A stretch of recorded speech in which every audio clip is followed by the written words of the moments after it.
ವೀಕ್ಷಕರೇ ನಮಸ್ಕಾರ. ನೀವು ನೋಡ್ತಾ ಇದ್ದೀರಾ ಆರ್ ಮ್ಯಾಕ್ಸ್ ಕನ್ನಡ. ನಾನು ಅಶ್ವಿನಿ ಭಟ್. ಅಲ್ಪಸಂಖ್ಯಾತರ ನಿರ್ದೇಶನಾಲಯದಲ್ಲಿ ಕೋಟ್ಯಾಂತರ ರೂಪಾಯಿ ಭ್ರಷ್ಟಾಚಾರ ನಡೆದಿದೆ ಎಂಬ ಗಂಭೀರ ಆರೋಪ ಕೇಳಿ ಬಂದಿದೆ.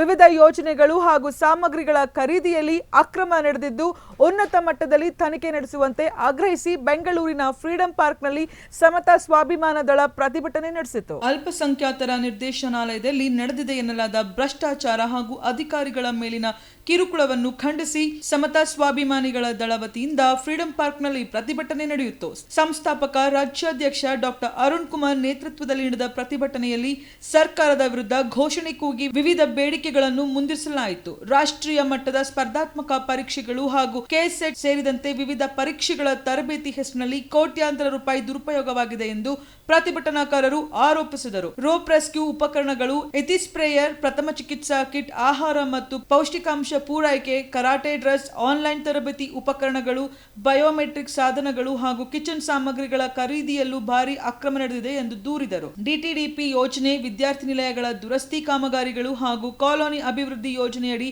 ರಸ್ತೆ ಮತ್ತು ಒಳಚರಂಡಿ ನಿರ್ಮಾಣ ಕಾಮಗಾರಿಗಳಲ್ಲಿ ಕಳಪೆ ಕಾಮಗಾರಿ ನಡೆಸಿ ಸರ್ಕಾರಿ ಹಣ ಲೂಟಿ ಮಾಡಲಾಗಿದೆ ಎಂದು ಆರೋಪಿಸಿದರು. ಪರಿಶಿಷ್ಟ ಜಾತಿ ಹಾಗೂ ಪರಿಶಿಷ್ಟ ಪಂಗಡದ ಅಧಿಕಾರಿಗಳ ಮೇಲೆ ಅನಗತ್ಯ ಒತ್ತಡ ಹೇರಿ ನಿಯಮ ಬಾಹಿರವಾಗಿ ಶಿಸ್ತು ಕ್ರಮ ಕೈಗೊಳ್ಳಲಾಗುತ್ತಿದೆ. ಇಂತಹ ಕ್ರಮಗಳನ್ನು ತಕ್ಷಣ ಹಿಂಪಡೆಯಬೇಕು ಹಾಗೂ ಮುಂಬಡ್ತಿಯಲ್ಲಿ ತಾರತಮ್ಯವನ್ನು ತರಬೇಕು ಎಂದು ಒತ್ತಾಯಿಸಿದರು. ಶಾಲಾ ಕಾಲೇಜುಗಳ ಪ್ರಾಂಶುಪಾಲರು ಮತ್ತು ಶಿಕ್ಷಕರನ್ನ ಆಡಳಿತಾತ್ಮಕ ಕೆಲಸಗಳಿಗೆ ನಿಯೋಜಿಸುತ್ತಿರುವುದರಿಂದ ವಿದ್ಯಾರ್ಥಿಗಳ ಶೈಕ್ಷಣಿಕ ಭವಿಷ್ಯಕ್ಕೆ ಧಕ್ಕೆಯಾಗುತ್ತಿದೆ ಎಂದು ಪ್ರತಿಭಟನಾಕಾರರು ಆರೋಪಿಸಿದರು.